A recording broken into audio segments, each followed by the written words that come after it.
Se nós olharmos para a religião islâmica, se nós olharmos ali para o Corão, o livro da religião islâmica, eles descrevem ali que Abraão foi o primeiro homem islâmico a pisar na terra. Isso segundo a visão do islamismo. E eles enaltecem Abraão de uma forma tremenda. Se nós olharmos para o Talmud, o livro do judaísmo, eles descrevem Abraão como um vaso de perfume cheiroso. Eles descrevem Abraão como algo que, com toda certeza, tem um valor imensurável, tem um valor acima de qualquer outro valor. Tanto que o livro do Talmud, em um determinado trecho da história, lá, isso só para conhecimento dos irmãos, descreve assim, que terá o pai de Abraão, quando Abraão era Abraão, ele era fazedor de imagens. E a história do Talmud diz que certa vez Terá chegou para Abraão e disse assim: olha, eu vou ter que fazer uma viagem, e você fica aqui e você alimenta as estátuas. Alimenta as estátuas. E diz que quando ele retornou de viagem, Terá, o pai de Abraão, retornou de viagem. Isso está no Talmud, no livro do judaísmo. Diz que quando ele chegou lá, as outras imagens menores estavam destruídas. E havia uma imagem maior, grande, com um pedaço de madeira na mão. E diz, a história diz segundo o judaísmo, não segundo a nossa Bíblia. Isso é só para conhecimento da igreja. Diz que quando Terá chegou e viu as suas estátuas, todas destruídas, todas quebradas, ele chega e diz assim para Abraão: ei, o que aconteceu com as minhas estátuas, com as minhas esculturas? E Abraão disse assim: aquela estátua maior quebrou todas as outras estátuas menores. E diz que só há um Deus sobre a face da terra. Abraão, ele é um divisor de água dentro das 3 maiores religiões existentes sobre a face da terra. Por isso que há um grande cuidado em falar de Abraão. Abraão, ele é conhecido como o pai da fé. Se nós olharmos lá no Novo Evangelho, no capítulo 11, no livro de Hebreus, nós vamos encontrar Abraão lá como um homem que, mesmo sem conhecer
Deus, aleluia. Abraão então passa a mão ali na sua trouxinha de roupa. Abraão pega as suas coisas e nem olha para trás. O cara era louco ou não era? O cara ouve uma voz falar com ele, não conhece, não sabe quem está falando, mas vai. Obediência. Eu quero dizer para você, quando o Senhor disse assim: deixa a tua parentela e vai para uma terra para onde eu te mostrarei. Essa terra, ela significa um campo espiritual sobre as nossas vidas. Existem momentos que Deus tem que nos levar a lugares aonde nós não queremos ir, mas nós precisamos ir, porque é lá que Deus vai nos abençoar. Nós temos que sair da nossa zona de conforto. Nós temos que deixar esse negócio de ser crente meio subir, esse negócio de ser crente meio bicudinho. Tem gente que está na igreja, ele começa a ver o erro do irmão, ele fala assim: eu não vou mais para a igreja, eu vou deixar de ser crente. Pode ir para mim aí, quem foi que morreu por você na cruz? Glória a Deus, aleluia. Ao invés de você ficar aleluia, do seu irmão, olha para Abraão e vê o que ele fez. Vai ler a Bíblia. Aí você não é abençoado e não sabe por que você não é abençoado. aleluia. Aí vai Abraão. Ainda não era Abraão, era Abraão que vai. O camarada obedece a Deus. E pensa um cara louco. Depois que ele deu ouvido a sua esposa Sarai, foi lá, se deitou com a egípcia. O cara, ele não pensava duas vezes quando se tratava de Deus. Quando se tratava de Deus, o negócio com Abraão era sério. Ele não cocheava com os pensamentos e ele não ficava em cima do muro. Aleluia!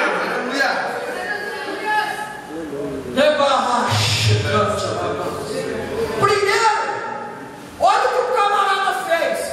O camarada pega o seu filho com a egípcia, Ismael, porque querendo ou não era filho de Abraão. Ele pega o seu filho pela madrugada, dá-lhe um punhadinho de pão para ele, um pouquinho de água e fala: Tó, vai embora, porque senão a bênção não chegava. E ele despediu o seu filho Ismael. Aí, olha só como o camarada é louco, é só na loucura. Deus gosta de gente louca, louco por Deus. Glória a Deus, aleluia. Passaram uns dias depois, Deus pede para que ele sacrifique o filho da promessa, Isaac. E ele vai. Ele fez exatamente o que Deus havia ordenado. Tem gente que para lavar o carro não deixa de vir na igreja. O camarada faz campanha, o camarada jejua, o camarada ora: Deus me dá um carro, pai, eu preciso de um carro. Aí Deus dá um carro para o camarada. Aí o camarada fala: hoje eu não vou na igreja porque eu tenho que lavar o meu carro. Irmã, você cama. Fica mandaria mais chicanta lá para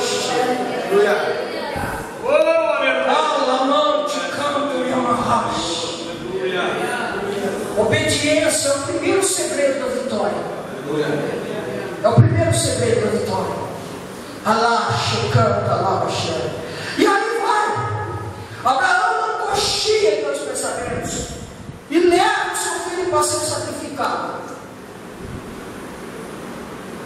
E Deus diz assim para Abraão: Abraão, assim como é a areia do mar, assim como são as estrelas do céu, será a tua descendência.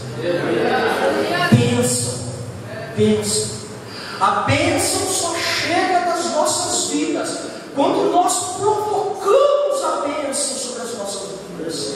Aleluia. Se você não fizer nada para Deus, você jamais receberá alguma coisa de Deus.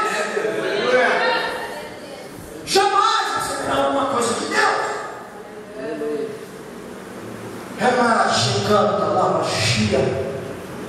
Deus,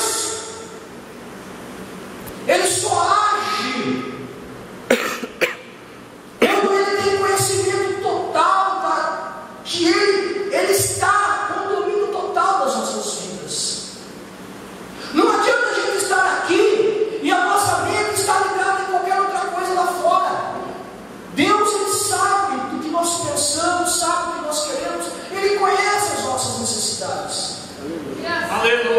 Aleluia. Deixa eu lhe contar uma história. Certa vez, a palavra do Senhor diz que apareceu um jovem, por nome de Elias. Vejam bem, apareceu um jovem por nome de Elias.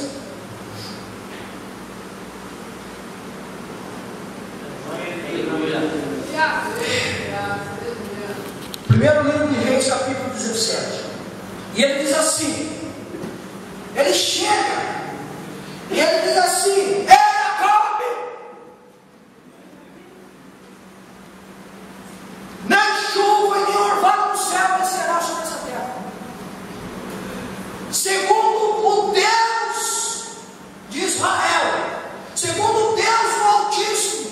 Aleluia! E aí sabe o que ele fala?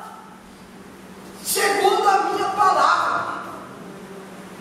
Primeiro ele fala que segundo o Deus de Israel, o Deus dos céus, o Deus Altíssimo, não haverá chuva e nem orvalho que será do céu sobre a terra. E ele diz no final do versículo assim: segundo a minha palavra.